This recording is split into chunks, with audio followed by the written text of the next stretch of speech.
It has been as absolutely wild as it's been immensely satisfying.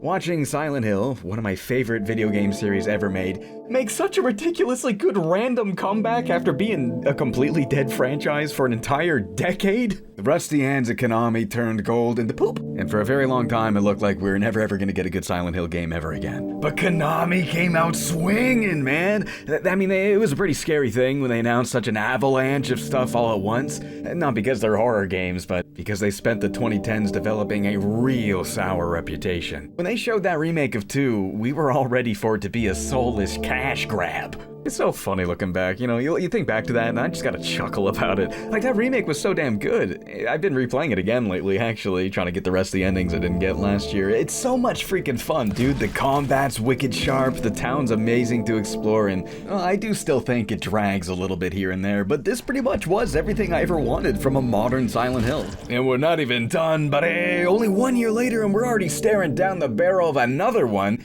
Silent Hill F. Okay, so this one was announced at same big show where they showed off the 2 remake for the first time and all that other crap as well. They basically ended the show being like, hey, we're not just doing a remake, no, we're also doing a brand new, fully original main series entry.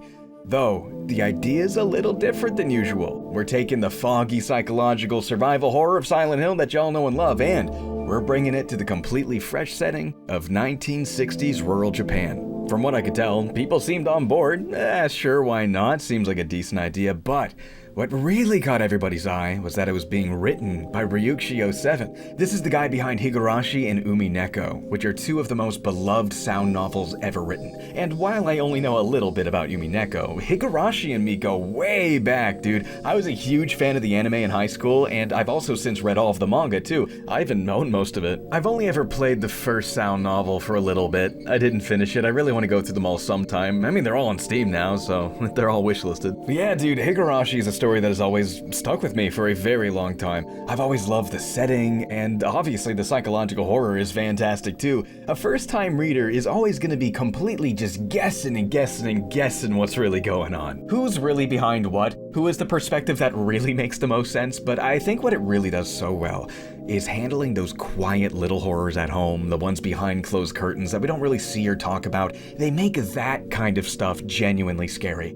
Like, there's this one arc about getting custody of a girl away from her abusive uncle, and it actually ends up being even scarier than when the characters were trying to kill each other. I'd say that's the mark of a pretty goddamn good writer. And in a franchise that's all about exploring human suffering and the real true-to-life horrors that, kind of make these things happen, it sounded like a pretty goddamn good idea. So even back when I was still feeling really pessimistic about this whole deal of games, this was the one promise that I thought looked the most promising.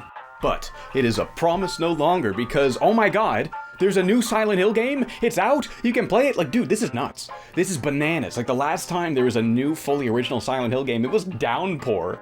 That was like more than 10 years ago. I was excited for that game, and we all know how that turned out. It wasn't all that great. This is a better game than Downpour by a lot. I'm one of the weird Downpour fans, but this is it. Now, it was a really polarizing game. There's a lot of people that kind of don't think it really feels like a Silent Hill game.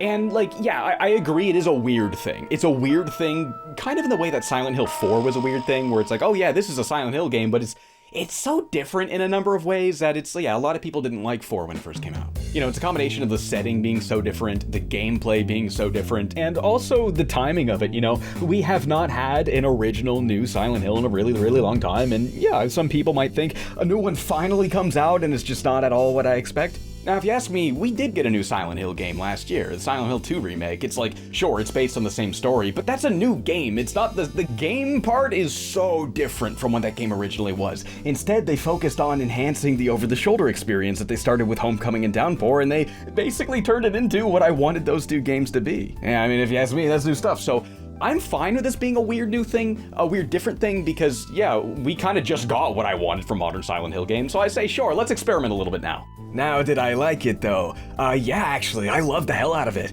I didn't like it as much as 2 Remake, just because that kind of is more so what I'm looking for in modern survival horror games, but I did still really like what this thing was doing. There's no shooting in this, there's no, holding on to bullets. There is no, oh, I got 6 shotgun bullets, do I want to knock this nurse over, or am I gonna risk, just whacking him with a pole? There's none of that in this game, it's all melee only. So making it kind of basic, I guess, imagine the 2 remake Melee, the way you like zip to the enemies to complete the animation and stuff, along with timing dodges for brief invincibility. It's basically that, except you increase the dodge range, zoom out the camera a little, and increase how many enemy animations you're eyeballing to fight and dodge effectively. You will still be timing your swings, but there is certainly way more focus on timing the dodges in this one. I do think it feels like a pretty cool combat system, and it more or less does feel like, yeah, this is what modern Silent Hill Melee all fleshed out and made into a whole game would and should feel like. But I have to tell you, I am not good at getting good at a game like this, while survival horror games usually come second nature to me. But while I did struggle to get into it a little bit at first because it is so different, I did end up really liking it the more time I spent with it. Now, I do think there's a few flaws to it, and overall I think like the pacing could be better in a few spots. When people say towards the end it just turns into just a non-stop gauntlet of fighting thing after thing after thing after thing, I do agree that is something to criticize. I'm going to get into that later. So yeah, I agree that it's not a perfect game. There's a few things in here that I do think could be improved. Maybe if it had like a year extra development time, certain things could have been added or something. But what you do get is amazing new town, amazing environments, really fun and engaging to explore. It is a lot more linear than Silent Hill 2 or Silent Hill 1. Don't expect to explore as much of the town as freely and as open as in those games, but there are a lot of off-beaten pathways when you're going through the town, even if it is a little straightforward. There's so many different corners you can take. You can go in behind houses, maybe you'll find a magazine or a poster that speaks a little bit about the world. The exploration is a little bit more on the diet side as far as Silent Hill games go, but it is still there, and it is still pretty good. You're finding really interesting little tidbits all over the place. The story, I think, is bar none the best thing about this game. People might disagree over whether or not they like the gameplay, but I find most people seem to agree that it is a really well-written story, and it completely dives in the same kind of psychological character development that we haven't really seen this effectively since Silent Hill 2. We're not doing the cult stuff, which, the cult stuff is fun, it's great, I'm not gonna diss it, but I think we all do agree that the most meaningful and potent story was 2, because it really gets into some real psychological stuff. This is the first one since 2, I think, really pushes it so far and says something genuinely meaningful with its story. So yeah, if you're excited to get like a Ryukiyo 7 story, he freaking delivers. It almost feels like a Higurashi arc. Okay, maybe that's sort of why, like, I love Higurashi, so to me it feels like kind of like a Higurashi spin on Silent Hill. Another thing I will say is it's interesting watching so many different reactions to the difficulties. I've seen hardcore Bloodborne fans think like, yeah, hard's kind of fine, but it's like, oh my god, I have too many healing items and I can't even do anything with them. I saw that sentiment. I also saw people who are not into those sorts of melee combat, dodge, action sort of thing. I've seen people like that be like, I can't even beat the first boss on normal mode. And I can imagine that being really disappointing if this is a series you love and then you get the new one and it's like, oh, this is not really the mechanisms I respond to. If you're not accustomed to this kind of game, the normal difficulty probably will still be very challenging to you. And while that might be frustrating if you just want to play it for the story, ew, there's cat hair in my mouth, sorry. Push through it. Be patient with it. If something's taking you 15 tries, it's a survival horror game. It's supposed to be this nightmare that you gotta push through, right? That's how it felt the first time I played Silent Hill 1. I sucked ass at it and I was dying over and over and over, and I had to do stuff a lot of times before it felt like, oh man, I got it and it's done and I survived. So, I don't know. I think it's fine. I think people will get through it. You just might need to be a little bit more patient with it than usual if it's not your kind of jam. So yeah, I guess that's my final verdict. Yeah, I think it's excellent, but it's certainly not for everybody, but I think most people will agree the story is fantastic. So why don't we get a little bit more into each part of it. What do I have? Premise and setting. Let's start with that. Silent Hill F brings us way out to rural Japan, out in the rice fields with small houses, a small community, all linked together by tiny little roads. Not really a whole lot of car activity going on there. You can walk between most places. It brought me right back to the beginning of Higurashi, where Keiichi's like, yeah, there's no family restaurants or convenience stores here, but this place has so much stuff you won't find in the city. And that's what it feels like exploring Silent Hill F. It's like, sure, it doesn't have the happy burger, it doesn't have have the electronic store. It doesn't have all these, like, I don't know, facades of, like, looking by and, like, oh, smash the glass and grab that, cool, out of their little grocery mart. It doesn't have any of that. There's no grocery stores or anything, but it has all of these things you would never see in a normal Silent Hill town. It's got a little candy store. It's got shrines you can visit. I really, really love just walking around the backyards of each house, looking at the different tools they use for farming, or maybe going around to the back patio and seeing what they're doing, leisure activity, and drinking or reading something. I don't know, there's a lot of detail in this environment. They really brought a world to life here. A ridiculous amount of detail, and that detail gets across the world and what people do in it. It's also hands down some of the most beautiful foliage I've seen in any game. The amount of leaf and bush density, and it's not just like, oh wow, it's impressive how many things are on screen. The way it's composed and the way it wraps around the structures and buildings, I don't know, it really gets across that rural Hinamizawa feel, and you can walk around it and look around. It is beautiful. I love the environments and the setting of this game so much. The fog also looks fantastic. I thought the fog looked really good in the Silent Hill 2 remake, but it did have a little bit of that weird post-processing stuff, especially bad post-processing on like puddles and reflections and sometimes shadows. F looks so much cleaner with its fog. I do still see a little bit of speckliness on shadows and stuff, but the post-processing crap that I hated in Silent Hill 2 remake, nowhere near as much of an issue here. I played it on the PS5, by the way, original PS5. I don't got a Pro. I heard it kind of runs worse on the Pro. I'm glad I never bought that thing, because I know the Pro combines performance and quality modes and to just slap them together, and sometimes you just get a worse frame rate than what you can get on the original PlayStation. Performance-wise, I did notice a few stutters here and there. It didn't seem to be nearly as much of a problem as I've seen certain people make it out to be. I think it's one of those things that people had a bad experience with the game, so they're trying to work backwards from that. They're trying to validate their point, so they're gonna start grabbing all the little nitpicks. So if anyone's like going on about how bad it performs, they're exaggerating. It does happen here and there, but I think the game overall ran perfectly fine for me 90% of the time on PS5 original. Obviously, I can't speak for the PC. I don't play games on PC. The only time I play on a PC thing is on my Steam Deck, and I'm not running AAA stuff on that. That's what I got the PS5 for. That's just me. So I don't know how it's gonna run on your computer. I can't help you with that. I'm the GameCube man. I love their way of depicting the Otherworld. It's not through like, oh, rust and metal and stuff. It's through these like poisonous red flowers, and they were actually based on real flowers. I was playing Siren on PS2 again this past month for, a spooky month, spooky games, and I noticed like there's a archive note about a flower. I think it might be the same flower. I'm pretty sure it's based on a real invasive species of flower in Japan where it's known for its very beautiful look, but it's just like such a problem, and they keep growing everywhere, and I think they're poisonous or something like that. So it's kind of like, the juxtaposition between beauty and danger, or the problem, I don't know, it's that kind of thing. And I should also mention the pulsating flesh. It's not just flowers, flesh comes with it. And this is really interesting because it looks actually really cool. It looks beautiful, it looks gorgeous from a distance, because you're seeing the shapes, the colors, you're seeing it flourishing, the environments with these flowery patterns, and you get up close and you realize just how horrific and ugly it actually is. Or actually, that's not the Otherworld. The Otherworld is like a whole different thing in a whole different setting. It's the way they do the Otherworld is actually similar to Silent Hill 1, where like Harry would just fall asleep and then wake up somewhere and he's like, I don't know where I am. They do it the same way here. Hinako will just like fall asleep, wake up, Otherworld. Is this a dream? Is this real? I don't know. They're kind of really good at playing with like how literal everything is in this one, just like 2 did. Trying to talk about the premise, I ended up talking about like the graphics and stuff. Maybe let's get back into the premise. So you play as a young Japanese girl named Hinako, and she basically leaves her family after her mother and father were having this intense argument.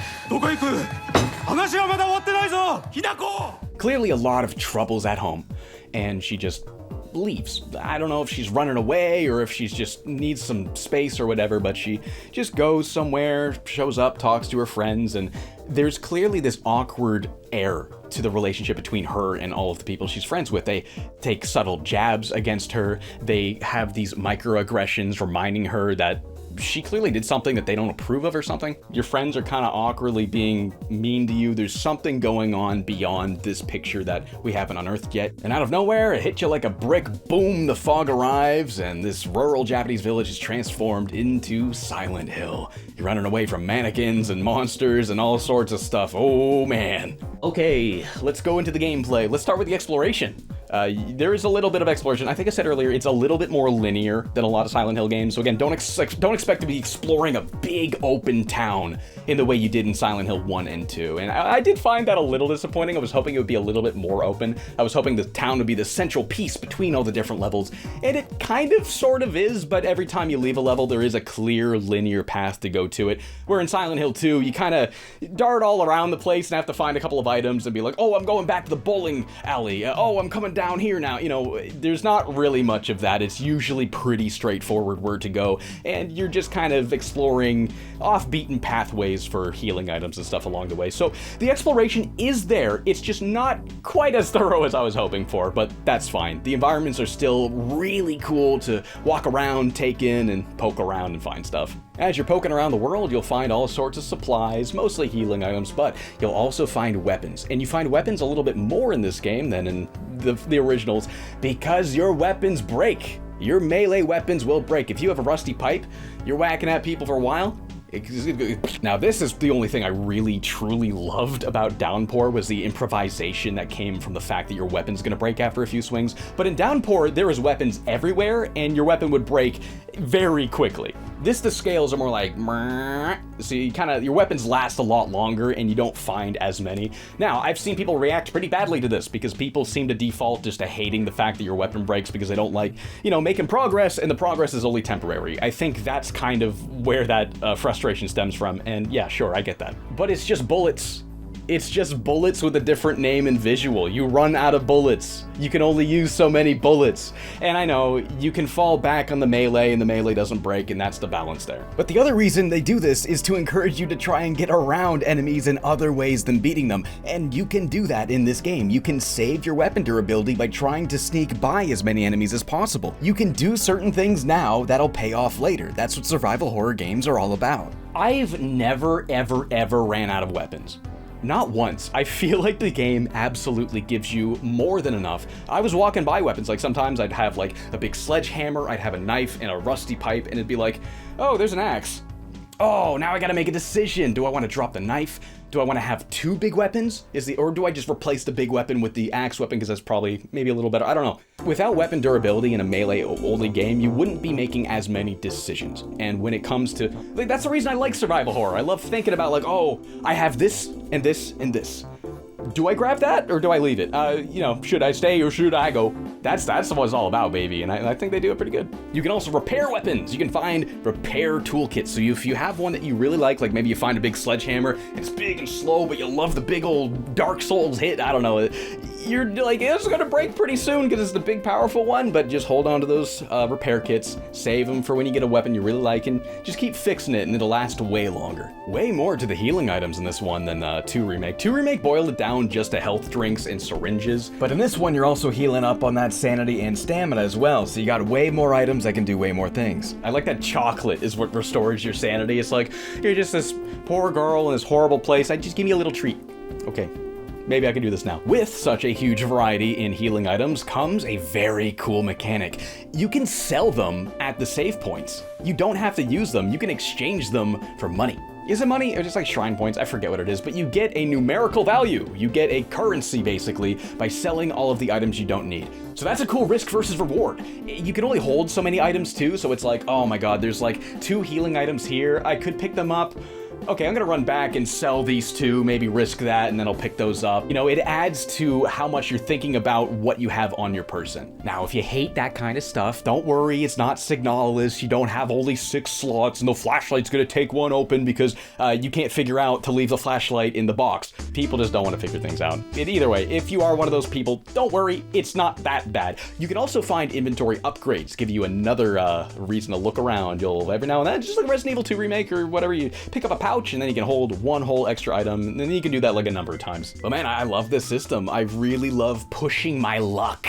Pushing your luck. If you can do that in a survival horror game, then there's a good balance, because I tell you, my wife's watching me play Silent Hill F, and she's just like getting so stressed out. I'm selling all my healing items, like, yeah, I'm playing on hard, but I'm Wicked 6, I don't need all this, and then like I'm regretting it later. I'm like, I'm closer to having that Omamori upgrade, but this is a really hard segment now that I can't heal halfway through it. Omamori? What are those? Those are basically these little lucky charms you can assign to your character to give you certain extra attributes, like, hey, this one, every time you beat an enemy, you get a little bit of health back, or this one, your stamina doesn't drain as bad. Basically rings from Dark Souls. You can unlock them as you're just looking through the game, Or you can spend your shrine points to draw a random one. you start with one Omamori slot, but as you go and upgrade your character, you'll unlock many, many more, and this is a mechanic I've seen a lot of people really like. You're big into a Dark Souls type melee combat game, then you probably like replaying it with your character feeling a little different. That's what people call doing different builds, and you can do that. You can do slightly different builds of Hinako through your different playthroughs of Silent Hill F by equipping different Omamoris. So say maybe your first playthrough of hard mode, you're relying on the ones that give you some health back, like, okay, this one, every time I pick up an item, I get some health back. That's really gonna help.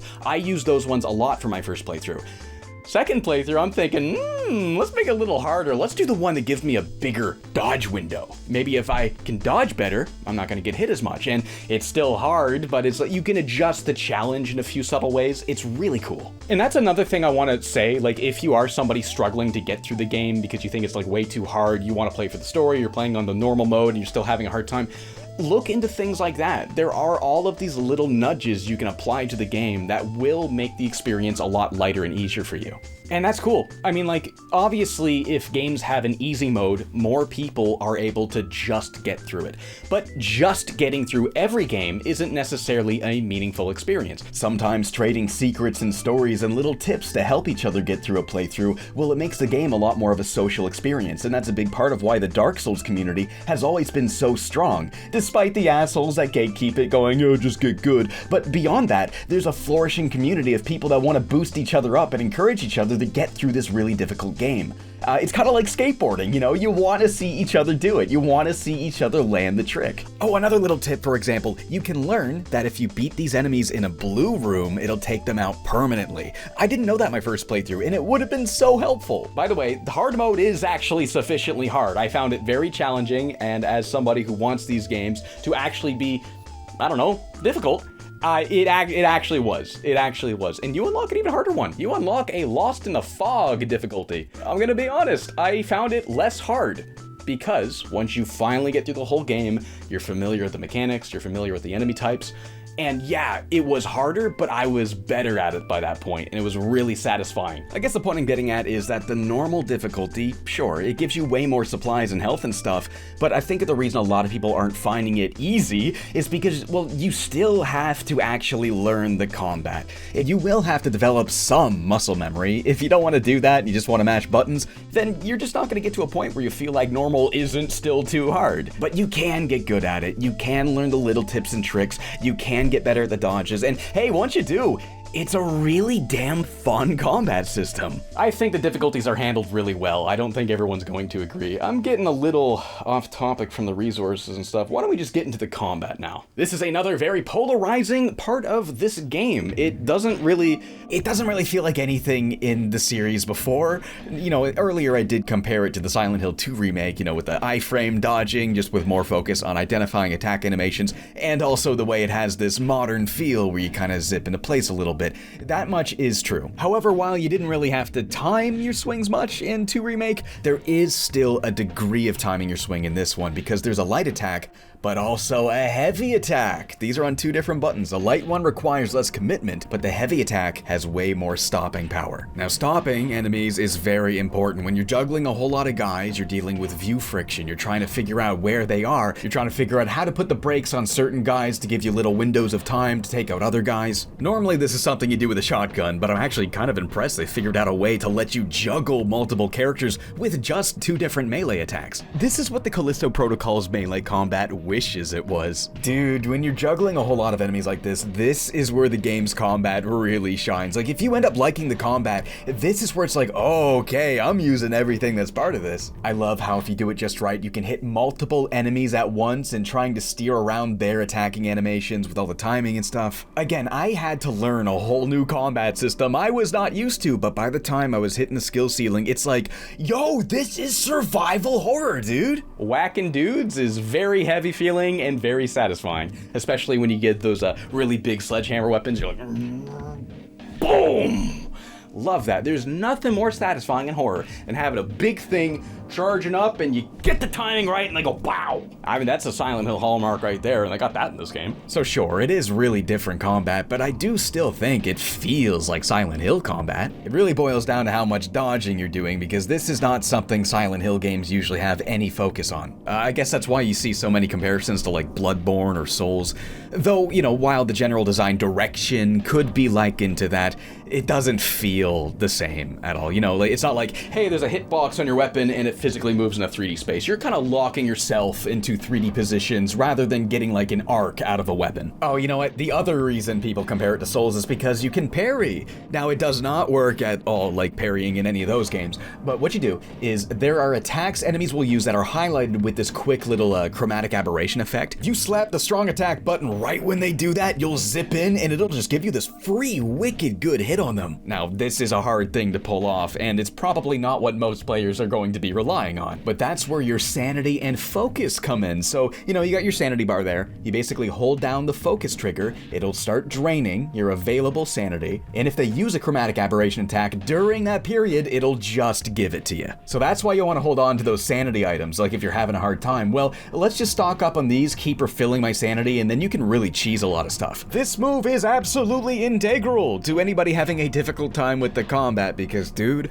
I thought this game was actually impossible, and then I realized, oh, I could have been doing this. This is very helpful. Okay, this game does not feel impossible now. I beat this whole Otherworld segment without knowing about it, and it's like, what was I doing? It's also pretty cool that, like, this is all entirely optional. If you think it's a little too cheesy, you can totally ignore this mechanic and instead try to get better at timing the chromatic aberration attacks. It's a mechanism that invites fresh players while preserving the skill ceiling for those that want it to be more hard. And I think that's a more meaningful design decision than just making an easy mode where you don't even have to actually engage with this combat system that they worked hard to make. A lot of good enemy types to make the most out of the combat as well. You got your classic dog enemies. They're not really dogs, but you know, they're on all fours. They're the guys that chase after you. Getting good at dodging their attacks. Like, they felt impossible at first, but by the time I was later in the game, I was like, oh no, I know how to deal with these guys. I can actually take them out. This is cool. Now keep in mind they are also blind. They can't see you, they can only hear you, so if you do find yourselves unable to beat these guys,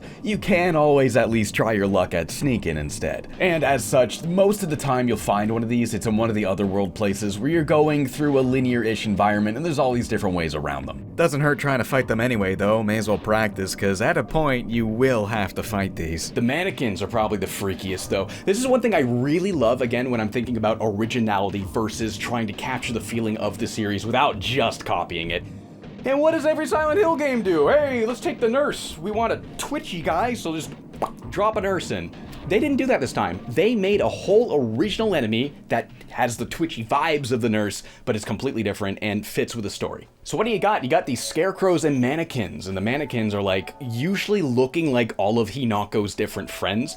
And to me, that kind of feels like, okay, so what are friends to you in this world where you have to think about all of these things? Oh, and these things are freaky, dude. Like that, for the first time since, like, I don't know, probably Silent Hill 4, I think they absolutely nailed that freaky deaky enemy movement. And the way some of them only move when you're not looking. Now, a lot of horror games have done the whole red light, green light, spooky stuff, but they do it pretty good here. It actually got me, even though I've already seen this kind of thing a lot of times. You got the spewing enemies that go and blow stuff at you from long distances, and then there's also like the AoE attacks, so you have to back up. Very similar to the, I always call them jackets because they look like they're in straight jackets.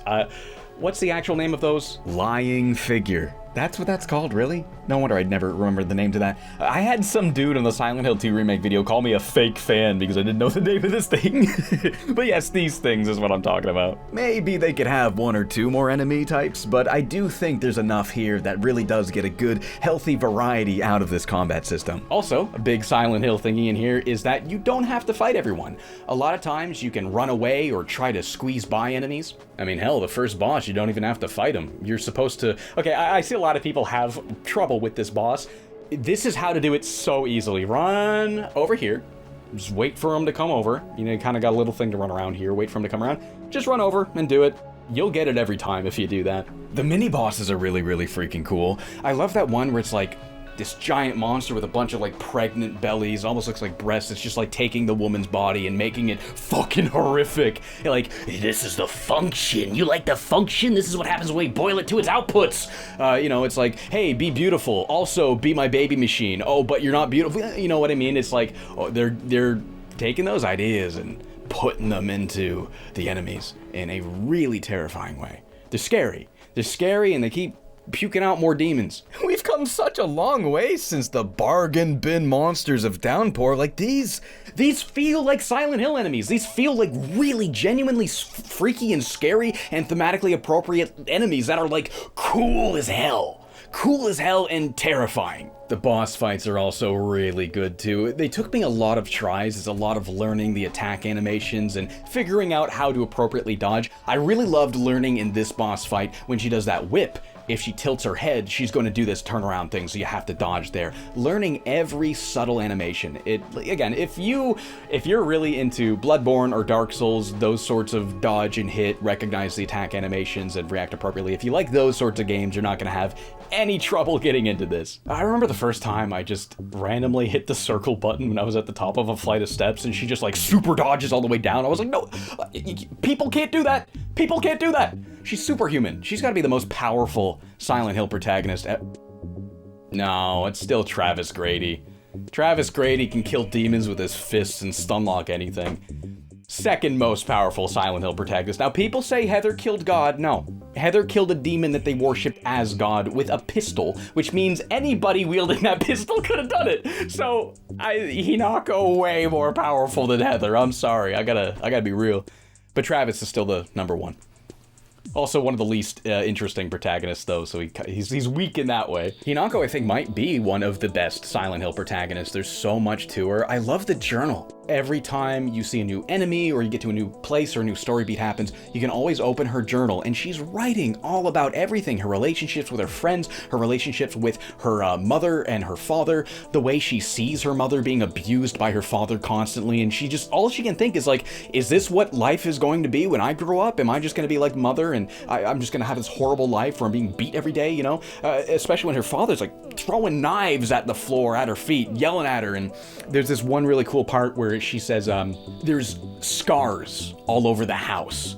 And when you see, like, a cut in the carpet, well, that's just a reminder of when my dad almost tried to kill me. I keep trying to talk about the gameplay, but I keep getting back to the story. Sorry, the story is just so much going on in my brain. It might be one of the best Silent Hill stories. It's probably like the second best one behind 2, I think. It's just fully interested in actually exploring the character's psychology. Yeah, you see all the little reminders she sees everywhere, reminding her, you gotta be a certain way. There's a proper way to be. You have to be a certain way. There's a part where Hinako's recalling, like, she used to play with her doll, like, with alien stuff, because she likes hanging out with the boys, and the boys want to play aliens, and a lot of the boys are like, you're a girl, you can't hang out with us, but then Shu's just like a little bit nose blind to these concepts. He's like, I don't get it either, let's just play aliens. And then she's like, well, I have this doll can be an alien, and they're playing with it. And then you read the notes and journal and stuff, and she's recalling that it's like, I couldn't even play with my toys right, apparently. People had a problem with that, and I don't even understand it. The story they get through the journal and all of the notes and everything, they don't even just develop Hinako, they do an amazing job of developing all the characters. Oh my god, like towards the end when you look in Sakuya's mailbox, was that her name, Sakuya? The girl that was scared of the dark. Sakuko, that's her name. Oh my god, scream when you leave her in there? Oh my, blood curdling. That made me upset. It made me sad, man. Oh my god, but when you read the note from the doctor being like, hey, this is what's going on with her, does not explain everything. Now, you gotta stop yelling at her. You gotta stop being like, you can't be this and that. She needs love and compassion. But from the story, she didn't get that. And it's heartbreaking. They do a really, really great job of humanizing all of the characters and their different perspectives and the things they struggle through. Rinko, at first she seems like a little goblin jerk just here to be horrible to you. And then you see her like bedroom, and you see like, oh my god, she was going through it. They really humanize these people. And also the way they depict it as like, in order for me to succeed at how we've kind of built society, I like logistically have to cut ties with all of these people I care about. That was also done and handled really, really well. I think that's also part of the reason that like a lot of dude bros are like, this isn't a real Silent Hill game, this is women's stuff. Silent Hill has always had themes about women suffering. The first game is like, hey, we're gonna summon a demon that we think is God by burning a little girl alive and making her unable to die and just experiencing eternal pain. Cool, let's just do that to a little girl. Silent Hill 2 is like Mary's dying in the hospital, waiting for her husband that just doesn't even like her anymore, and just like the experience of like the last moments of your life, you're just watching the only person that mattered the whole world to you just distance themselves from you. Like, think about that experience. Silent Hill 3 is like, be my baby machine. No, you know, it's like they've always had these sorts of things. But what makes it so good is it's original. They're not retreading the same exact themes the old games had. It's still in tune with like psychology and society and, you know, human suffering and how we engage with each other. It's all of that, but it's like, here we're highlighting a different thing, a different source of pain, a different source of nobody's really, this all ain't working together, you know what I mean? They do an excellent job of making you question what is real and what's not in the way that Silent Hill 1 did. All the Otherworld stuff, and even a lot of the Fog World stuff, you're always wondering like, how literal is this, or is this simply all just Hinako processing just all of these different things of her life? I've noticed that Hinako looks weirdly older than her friends. I didn't really notice it until like a little bit into my second playthrough. Shu and Rinko look way younger than Hinako. Maybe not way younger, but a little bit.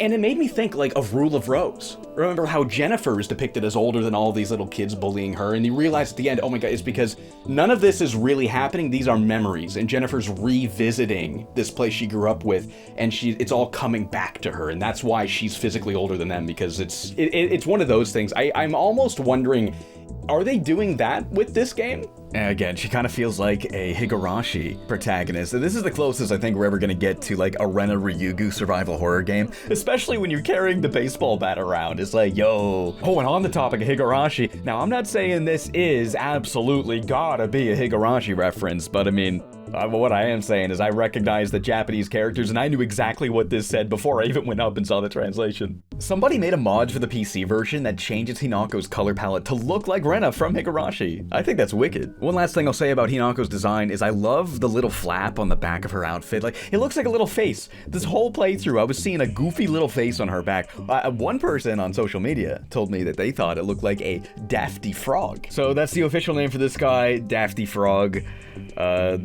I don't know if I'm not gonna be the boss of what sticks or not, but me and my wife, we keep looking at this, we look at each other like, Daffy Frog. I don't know, I think it's like the perfect way to describe what I'm looking at this whole frickin' game. Oh, talking about stupid bullshit. I'm in stupid bullshit mode. Hey, remember Minmo? You gotta have the stupid shit that you always remember. Silent Hill F's got a look at this. Good drink. Ah, yes! Now it's not quite Hassie. I think about Hassie so much. I wanna go to the Kimmer Corporatocracy. I want to get myself a Hassie. But, I don't know, good drink's pretty good. Hey, Bloober, if you're watching, when you remake Silent Hill 1, put more dumb shit in it. Anyway, back to, like, notes and stuff. I love the stuff about the doctors, how they're like, how do we get the patients to really take care of themselves in a rural community with all of these, like, scattered beliefs? A lot of people have very old traditions and rituals and stuff, and some people won't even take their medicine because they're so hyper-fixated on all of these, like, plant herb remedies that are ancient medicine and stuff that we know scientifically doesn't actually work as good as real medicine. There's themes of that and how to deal with it, like how to bridge the gap between people that don't really have the right mindset to be able to navigate reality and help themselves, how to bridge the gap. There's one note about like, it's not productive to tell them that their beliefs aren't true. It's better to say, yeah, practice your rituals, but take your medicine alongside it, because sure, that stuff's probably helping too, but if you take it with the medicine, they'll work together. And there's a lot of themes of just how do we patch those holes in a way that's, empathizing with people instead of just telling them how to be normal, you know what I mean? And that is something this game does really, really well, is that parallel to all of these themes of suffering, there are also all these themes of empathy. Oh, Sakuko's father with the shrine, that was another great example of like, yeah, sure, I understand you want to reject tradition, you want to be up to date, you want to feel like we're learning the new ways, but if you go all gas, no brakes with it and just sever people from the things they can make sense of, then you hurt people. The big voice yelling at you how it all has to be,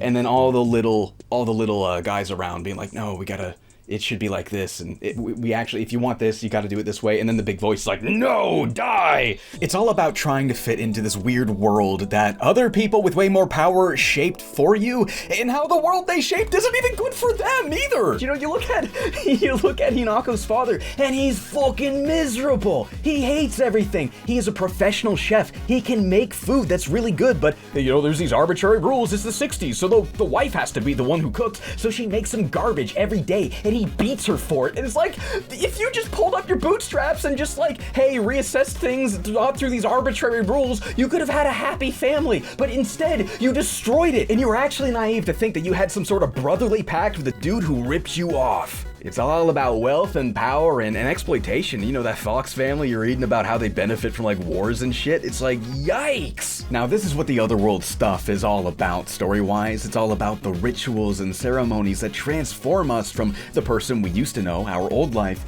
into this new version of us that's desired by the people that want to change and manipulate us against our will. But they try to create a world that nudges us along that way, like, oh, I guess this is how it's supposed to be. I guess I'm just going to, like, destroy my limbs in this ceremony. Sure, that's what everyone would. Yeah, okay, that's tradition. It's normal. So when they first announced the game, they said it was going to try and explore this theme of like beauty and terror. And when I first heard that, I just kind of got worried. Like, is this going to be just some excuse to throw some pretty girls in front of us and pretend we have an artsy story? Because a lot of people misunderstand Beauty and the Beast as just a simple juxtaposition between two unlikelihoods, and that's what art is. Don't worry, it's not that. They really explore it in a meaningful way. You think about beauty, and you think about it as an awkward thing that affects how people treat you. And Hinako, it's like, I guess I'm beautiful. People really seem to think that, but what does it do for me? It makes people I don't like me, and it makes people I like hate me. It comes to jealousy or mistreatment or not seeing the true you because they can only see the surface level version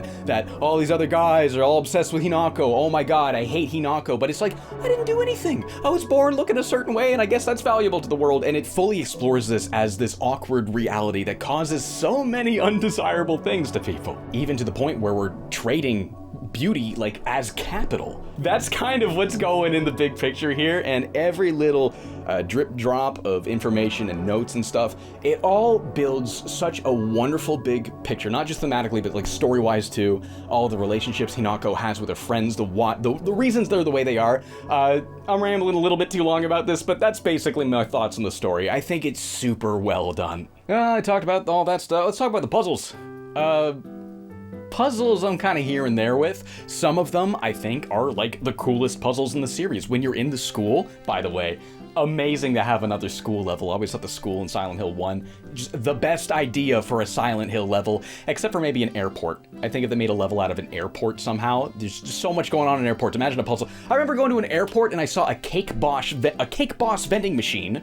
There's weird vending machines for randoms. There's Best Buy vending machines. Imagine a Silent Hill level in an airport where it's like, okay, I gotta get a coin and get like a cake out of a vending machine and do, I don't know. There's so much weird stuff, international stuff all over airports, I feel like. Anyway, rambling, the school's really cool. It's a Japanese middle school, really great location for it. I love the backyard with the big open space and you're going around and then this giant mini boss comes stumbling into it. The puzzles in the school, I think the school has the best puzzle in the game and the worst puzzle in the game. The whole locker stuff where it's like you're reading all these notes of girls gossiping and sending the boys like coded messages saying baka with like numbers, and then this guy's like, hey, do you know what this means? It's like, oh, it's she spelt baka with numbers. It's like the girls' locker code or something. I don't know. The notes for the puzzles are so two birds, one stone. You know what I mean? Like they're really developing the story and the lore and the world and stuff while also getting the puzzle across.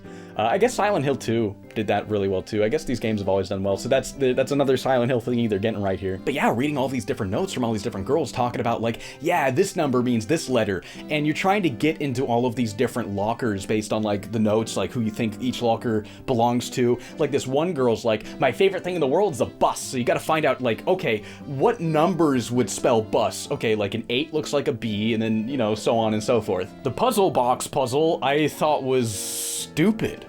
It feels way more complicated than it is, and it felt like insultingly simple. And I understand like red herrings and stuff, and oh, it's designed to make you overthink it. But when the solution is just this loosey-goosey match the pictures, the vibes thing, I don't know. And even when you do know that's the solution, it's just like, what? I don't know. The first one's kind of, especially on Lost in the Fog, I didn't like that puzzle. I thought it was just kind of like, there's not enough logic to it. There's not enough, it's a vibes puzzle, and puzzles need logic, not vibes, so I didn't like that one at all. Because that's what the poems always were in Silent Hill. You would infer a hidden logic from the wording.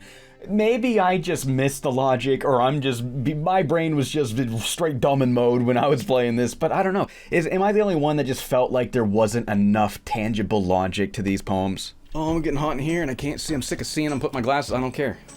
I don't care.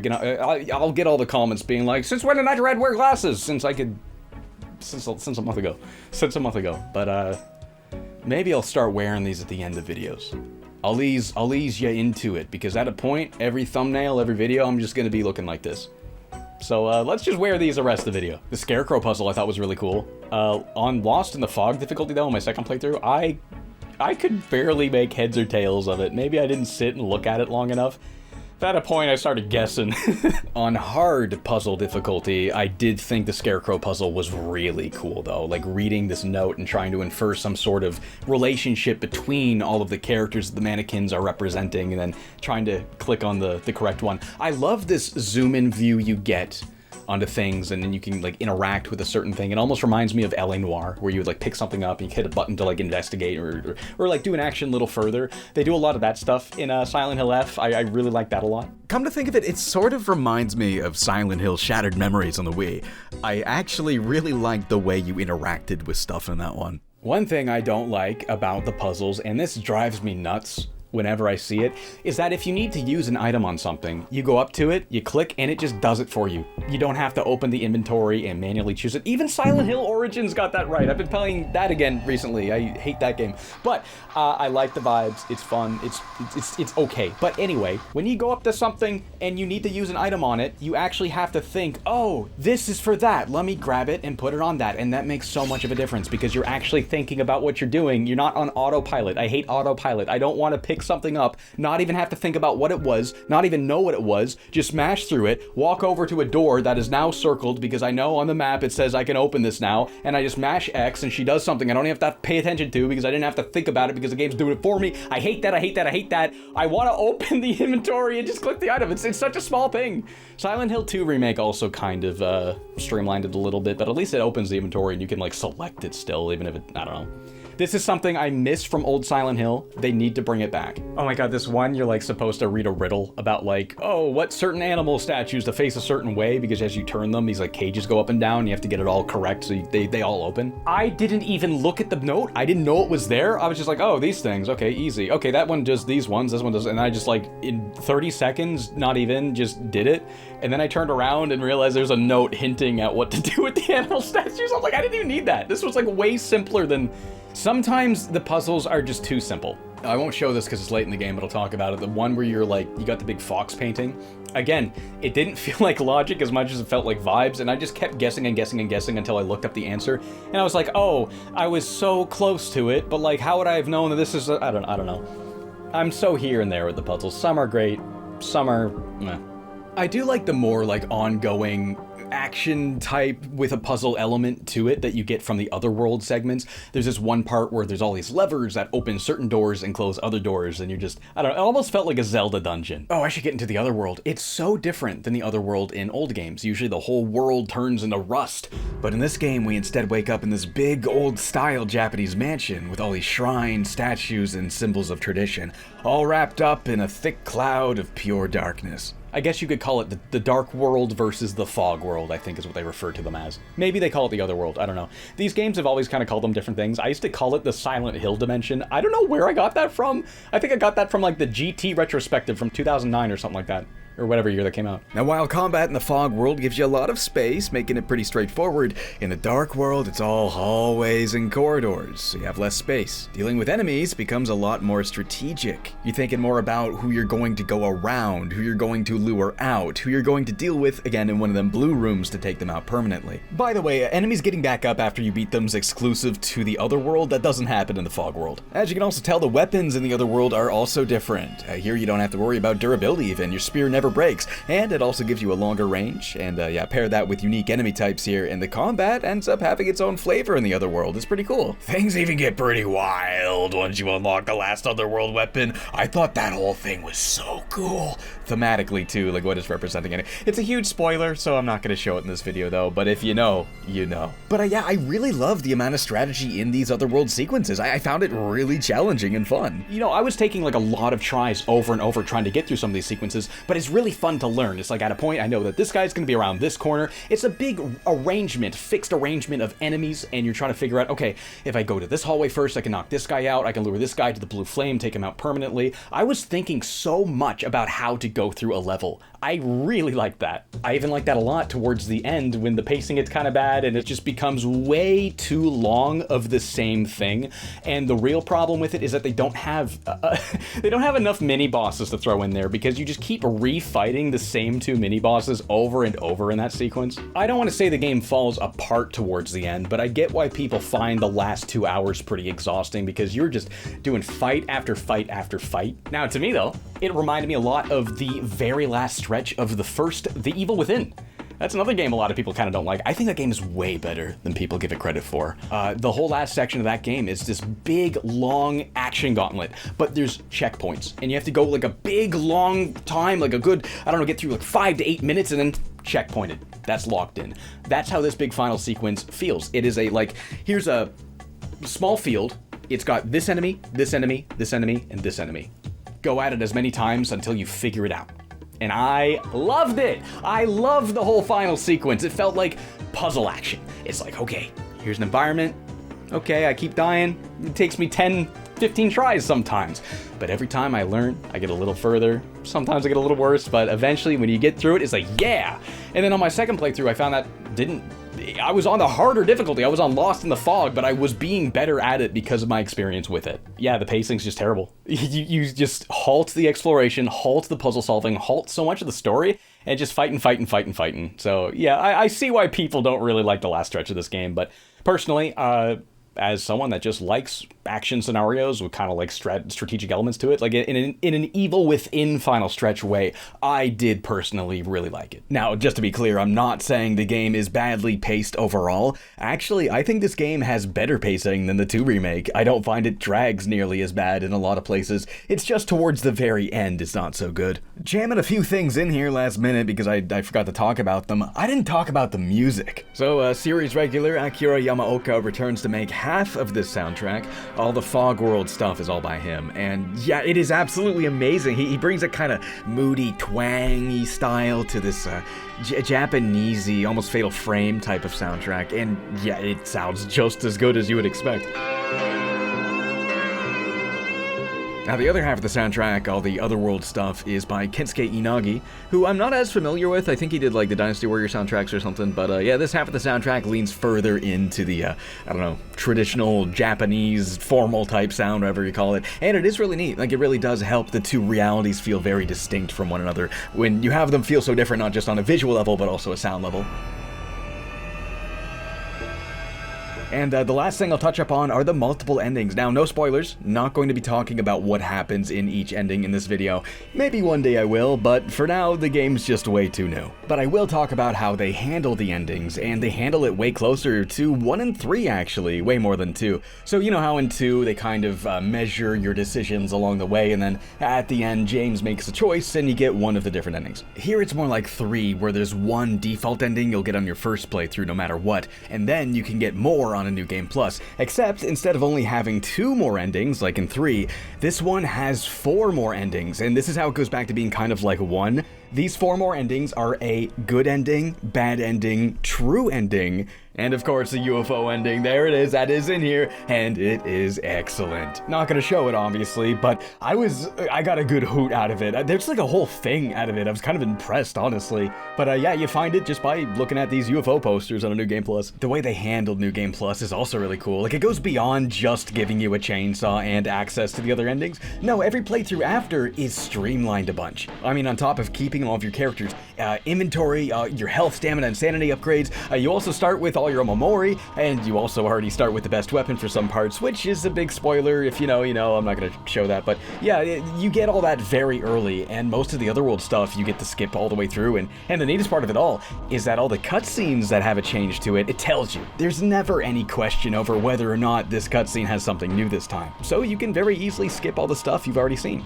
Well, I guess I'll wrap up by talking about the endings menu on the main screen. Again, I'm gonna censor what's on screen just to stay spoiler free, but this is a menu I think every Silent Hill game should have. Not only does it track which endings you've unlocked and which ones you haven't, it also gives you hints about how to unlock the ones you don't have yet. I can't even begin to imagine how useful this would have been in the Silent Hill 2 remake. The only way to check in that game is seeing this at the very end of a playthrough. And even then, it doesn't even tell you which ones you have. But no, this menu is wicked sick. I hope this becomes a staple. Like, I want to see this in every Silent Hill game from now on. Okay, so that's pretty much the whole thing. Yeah, I think it's a fantastic game. That's what the F stands for. Silent Hill Fantastic. I was kind of thinking the F might stand for 5.